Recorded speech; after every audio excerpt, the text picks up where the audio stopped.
ఒక గురువు తన శిష్యులతో కలిసి ప్రయాణం చేస్తున్నాడు. ఇంతలో శిష్యుని పిలిచి, నాయన, దాహంగా ఉంది, ఆ కనపడే చెరువు నుంచి కొన్ని నీళ్లు తీసుకురా అని చెప్పాడు.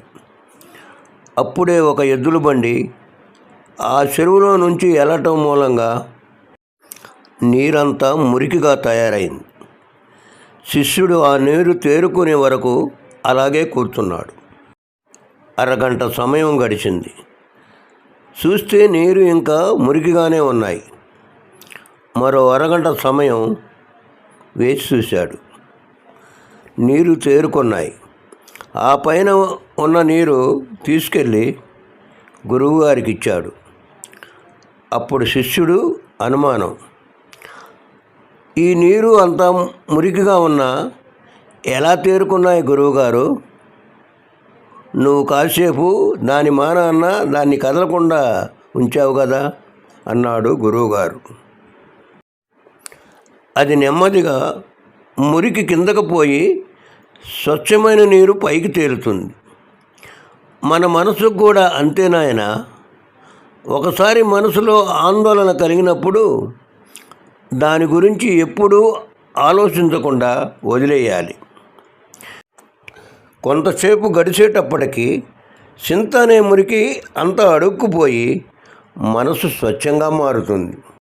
మన మనసు తేలిక అవ్వటానికి మనం ఏ ప్రయత్నం చేయవలసిన అవసరం లేదు. కొంతసేపు అలా వదిలేస్తే దానంతటా అదే సద్దుమణుగుతుంది, చక్కపడుతుంది. మనశ్శాంతి పొందటం పెద్ద కష్టమైన పని కాదు. మన ప్రయత్నం లేకుండానే జరిగిపోతుంది. మీకు ఇష్టమైన వాళ్ళను ఎప్పుడూ వదులుకోకండి. వారు తప్పులు చేశారు అనుకుంటే ఒక్క క్షణం వాళ్ళతో మీరు గడిపిన అద్భుతమైన ఆనందమైన క్షణాల గురించి ఒక్కసారి తలుచుకోండి.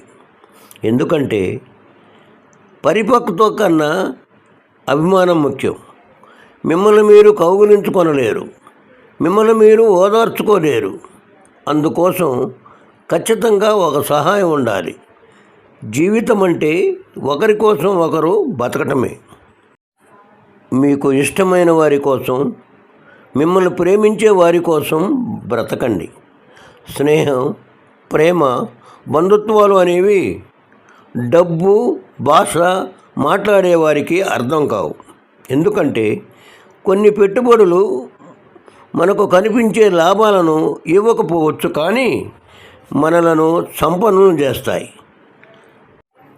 అంతా బాగానే ఉంది, కానీ నీళ్లు తేరుకున్నప్పుడల్లా రాళ్ళు వేసి మురికిగా చేసేవాళ్ళు ఉంటారు.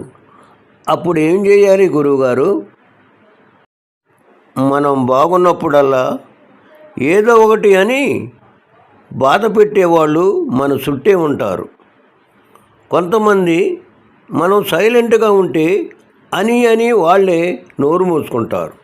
కానీ కొంతమంది మనం ఎంత సైలెంట్గా ఉన్నా కూడా అంటూ ఉన్నారంటే వాళ్ళకి మనం అనటానికి ఏ ఛాన్స్ ఇవ్వకూడదు. అప్పుడు ఈ ప్రాబ్లమ్స్ రాదు.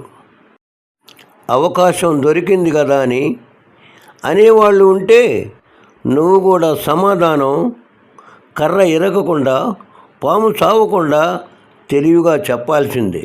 ఎందుకంటే ప్రతి చోట మౌనం సమాధానం కాలేదు. అందుకే అప్పుడప్పుడైనా మనం మాట్లాడాలి. అప్పుడే మనం మనశ్శాంతిగా ఉంటాం.